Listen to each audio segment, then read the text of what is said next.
Welcome back to the deep dive. Today we are tackling something that I think everyone thinks they understand, but probably doesn't fully grasp the actual mechanics of. Hmm. We're looking at a manual for remaking your life based on Norman Vincent Peale's, massive bestseller, The Power of Positive Thinking. Right. And before you roll your eyes and think this is just about thinking happy thoughts, Yeah. we really need to look at the actual blueprints here. It's a classic, sure, but what we have in front of us is really a breakdown of the system behind the catchphrase. Yeah. I think people hear the title and just assume it's about, toxic positivity, just forcing a smile while the house burns down. Exactly. But when you look at the material we have, this idea of a practical guide, Yeah. it's actually much more engineering than it is wishful thinking. That distinction is huge. I mean, the very first visual we have to look at, it just sets the tone perfectly. It's not a cloud, it's not a rainbow, Like light bulb. it's a light bulb, but inside the glass, where the filament should be, it's filled with these heavy-duty gears. And that's the central metaphor we need to hold on to for this whole conversation. It implies that positive thinking is an engine. It's a mechanism. Right. It illuminates life, sure, like a light bulb does, but there are actual gears turning inside to generate that light. It's about mastering everyday problems through a specific, almost industrial mental process. So let's unpack how we actually get those gears turning without, stripping them. Mm-hmm. The first big concept we have to deal with is the relationship between facts and our attitude. There's a quote here from Dr. Carl Menninger that really hits hard. Any fact facing us is not so important as our attitude toward that fact. Exactly. That is the foundation. We tend to think facts are these, immutable monsters that rule our lives. I lost my job, or I have this debt. Sure, those are facts. They are facts. But this approach suggests the fact itself is secondary. The attitude is primary because that attitude determines how you process the fact. And to visualize this, we have this incredible, slightly weird image of a mental vacuum cleaner. Yeah, I love that one. It's a machine sucking up debris from the mind, fear, inferiority, resentment, all these abstract obstacles. And on the other end, it's filtering it into a bag labeled positive insight. But practically speaking, how does a mental vacuum cleaner work? It's a filtration system. And the material breaks this down into a four-step process. You don't just, immediately think positive. First, you have to question the attitude. Okay. You have to stop and say, is my reaction to this actually helpful, or is it just a reflex? Okay, so you catch yourself being negative. Then what? Then step two is draw out the objection. You have to identify what's actually blocking you. Is it the fact itself, or is it your fear of the fact? I see. Then step three, suggest positive insight. And finally, you reconcept the facts. It's like you're taking the raw data of your life, which might look like garbage, running it through this vacuum, and reassembling it into something useful. It sounds a bit like recycling, taking trash and turning it into fuel. Exactly. Yeah. But a filtration system is useless if the machine itself is broken. And the biggest thing that breaks the machine, according to this, is the inferiority complex. This is where most people stall out, right? Absolutely. We had a roadmap here for it, though. It's laid out like a ladder with 10 specific rules or rungs you have to climb. So let's look at the base of that ladder. The very first rule is to formulate a mental picture. You have to stamp success on your mind and never let it fade. And this is so crucial because of how the brain works. If you picture failure, you're basically rehearsing for it. Right. Your brain doesn't always know the difference between a vivid visualization and, reality. Mhm. So if you visualize stumbling, you're literally training your muscles to stumble. But then we get to rung number 8, and this is where I have to push back a little. It says the 10% raise. Yeah. The instruction is to estimate your ability, then deliberately raise that estimate by 10%. Isn't that just arrogance? Giving yourself a raise you haven't earned? You'd think so, but the argument here is that we are inherently biased against ourselves. Most of us suffer from some form of imposter syndrome. Right. We're already trading our stock below its value. So that 10% raise isn't creating a delusion. It's actually correcting the market price back to reality. It overrides that natural negativity bias. That makes a lot of sense. It's a Yeah. correction, not an inflation. Right. Now, we also have to talk about the biblical formulas mentioned on the ladder. Peale was a minister, so obviously he uses scripture. But the application here feels different. It mentions the Romans 8.31 formula and the Philippians 4.13 affirmation. Right. And for any listener who might not be religious, don't tune out, because the psychological mechanism here is fascinating. He's treating these verses like lines of code. Code. Yes. Take Romans 8.31. If God be for us, who can be against us? The prescription is to repeat it 10 times daily. In modern psychology, we'd call this cognitive behavioral therapy, or CBT. You are forcefully overwriting a negative neural pathway with a positive assertion. By repeating it, you're physically strengthening that connection in your brain. So the text is the software and the repetition is the installation process. Precisely. Whether you view it as spiritual power or psychological reprogramming, the effect on the machine is the same. It just reduces friction. Speaking of friction and maintenance, we have to look at the plumbing. We've got this diagram of a filtration unit for the mind, and it introduces the concept of emotional catharsis. And it operates on a cycle of emptying and filling. The emptying phase has a really strict rule. Twice daily, you need to visualize dropping your worries overboard. You consciously drain out the fears, the hates, the insecurities. But here's the trap, right? The diagram warns that the mind cannot remain a vacuum. This is such a critical point that people miss in self-help. You can't just stop worrying. No. If you create a mental void, nature abhors it. Think of it like digging a hole in the sand right at the waterline. If you dig that hole, which is emptying the worry, and you don't immediately fill it with something solid, what happens? The seawater and sand just rush right back in instantly. And it's usually dirtier than before. Yeah. So the guide says you must refill immediately with healthy thoughts. It references Romans 12.2, renewing of your mind. You have to displace the negative with the positive, not just remove it. And in between that emptying and filling, there's this little valve called silence, the 15-minute rule. Absolute quiet. It describes silence as the element where great things fashion themselves. And it is so hard to do. It's the reset button. In our noisy world, just sitting in a chair for 15 minutes without a phone, without a podcast, ironically, is incredibly difficult. But it's the only way to let the sediment settle so you can actually see what's going on in the tank. Okay, let's shift gears to the power source. We have a diagram of a human figure that analyzes how to have constant energy. It shows inputs and leaks. And looking at the leaks, it's not physical exertion that drains us. No, it's really hard work that exhausts people. It's the emotional upheaval, fear and guilt, and fixation on past years. But the most damaging leak is what they call sawdust in the machinery. Resentment. Resentment. It's a perfect engineering metaphor. If you pour sawdust into a gearbox, what happens? It just grinds to a halt. Right. You generate heat, friction.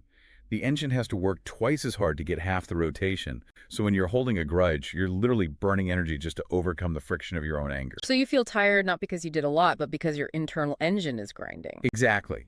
If you want more energy, you don't necessarily need more sleep or vitamins. You need to clean out the sawdust. You need forgiveness, not for the other person, but to save your own fuel. And to get that fuel back, to recharge, we have the inputs. Rhythm syncing with God's tempo and interest, losing yourself in something bigger. But there is a specific method for getting results, what they call the prayer power formula. And remarkably, it calls itself a scientific method. It breaks it down into 3 steps. Prayerize, picturize, actualize. Step 1, prayerize, seems straightforward. Talk to God simply. But step 2, picturize is where I think the magic happens. Yes. Print a picture of success on the mind. Hold it firmly. This goes back to the realizable wish. In psychology, we talk about the reticular activating system, the part of your brain that filters information. Right. If you picturize a specific outcome, you are programming your RAS to spot opportunities that lead to that outcome. If you can't see it, you can't hit it. And then actualize. This is the reality check. You work hard and intelligently to make that wish materialize. It's not just ask and receive. No, it's ask, visualize, and then get to work. It's alignment. You align your desire, your mental image, and your physical action. When all 3 pull in the same direction, you get power. So what if your goal isn't some big success, but just not being miserable? We have a daily routine for that called the happiness habit. It implies happiness is something you construct, not something that just happens to you. And it starts with that Abraham Lincoln insight. People are just about as happy as they make up their minds to be. But the routine gets very specific. Yeah. The breakfast rule is the one that really stands out to me. Eliminate negative conversation. No tough day talk. That's a tall order. I mean, who doesn't complain about the schedule or the news over coffee? It sounds extreme, but think about contamination. If you drop 1 drop of red dye into a glass of water, the whole glass turns pink. Right. If you start the day with tough day talk, you are dying the next 12 hours with negativity. Hmm. This rule is about protecting the water supply. And then you're supposed to scatter sunshine and pass a list of happy thoughts through your mind. It's mental hygiene. It is. But let's be real, stress happens. Someone cuts you off in traffic, your boss yells at you. We have a section here on stop fuming and fretting. And this brings us to my favorite, albeit slightly ridiculous, visualization in the whole manual. The jellyfish. The jellyfish. Step 1 of relaxation is collapse physically. Visualize yourself as a jellyfish. I'm trying to picture doing this in an office chair. It's absurd. It is, but that's why it works. A jellyfish has no bones, no tension, it just floats. Peale wants you to physically mimic that total lack of structure because the body leads the mind. If you slump and release the tension in your muscles, literally playing dead or playing jellyfish, your brain receives a signal that says, oh, we aren't under attack. Okay, stop producing adrenaline. So you start with the body, then drain the mind, think spiritually, practice the quiet mind. Step 5 is slow down the voice. That's a quick fix anyone can use right now. When you're stressed, you talk fast and high. Deliberately forcing your voice to be slow and low acts as a brake pedal for your nervous system. But sometimes the problem isn't acute stress. It's chronic worry, that low-level hum of anxiety. We have a visual here of a tree covered in vines. The tendrils of worry. And the strategy here is pruning. You have to snip the tendrils, fear, insecurity, before they become the trunk. If you let a vine grow too long, it strangles the tree. And the pair of shears he gives us is a verbal command. You're supposed to say, I believe, 3 times every morning. It's another pattern interrupt. Worry is a loop. What if this happens? What if that happens? Saying, I believe, snaps the loop. I see. It conditions the mind to faith, leaving no room for the worry habit. You're occupying the mental space with a positive assertion so the negative one can't take root. Okay, so we've handled worry, stress, happiness. But what about solving actual complex problems? I need a job, I have a lawsuit, my marriage is failing. This is the part I felt we really need to dig into. Yeah, the paperwork technique, it's deceptively simple. It is, but it's so powerful because it forces objectivity. Step 1, write the problem on paper. Why does that matter so much? Why not just think about it? Because when a problem is in your head, it's fluid, it morphs, it feels infinite and overwhelming. As soon as you write it down, I owe $5,000, it becomes a static object. It's finite. You can look at it, you detach from it, it stops being a monster and starts being a sentence. That's a huge shift. And then step 2 is list all factors impartially. You stop being the victim and start being the analyst. Exactly. And then comes the partnership we mentioned. Partner 1 is you, partner 2 is God. Step 3 is ask God for illumination. And step 4 is trust the resulting intuition. That trust part is hard. It is. But the idea is that once you've cleared the fog by writing it down and listing the facts, the hunch that comes to you is usually the answer. You have to trust that the machine is outputting the right data. Which brings us to the law of attraction. We have this dynamic image of a high jumper clearing a bar. Throw your heart over the bar and your material self will follow. That is a classic athletic concept. If a high jumper approaches the bar thinking, I might hit it, they will hit it. They have to project their consciousness, their heart to the landing mat before their body even leaves the ground. It says expecting the best leads to attraction. It magnetizes the condition. Think of it like a radio tuner. If you are tuned to the frequency of defeat, that is the only signal you can catch. The music of success might be playing on 101.5, but if you're stuck on 98.7, you'll never hear it. Expectation is the dial that tunes your receiver. And speaking of tuning, there's a great rule for when you're stuck in a bad situation. They call it the smooth handle rule. This comes from an old adage. Always take hold of things by the smooth handle. Imagine a pot with 2 handles. One is red hot, the other is cool. Every situation is like that. Okay? There's a painful side, the problem, the unfairness, and a smooth side, the solution, the lesson. So if I lose a client, the hot handle is I'm a failure, I'm broke. The smooth handle is I have free time to find a better client. Exactly. You choose which handle to grab. If you grab the hot one, you get burned, you drop the pot. You fail to solve the problem.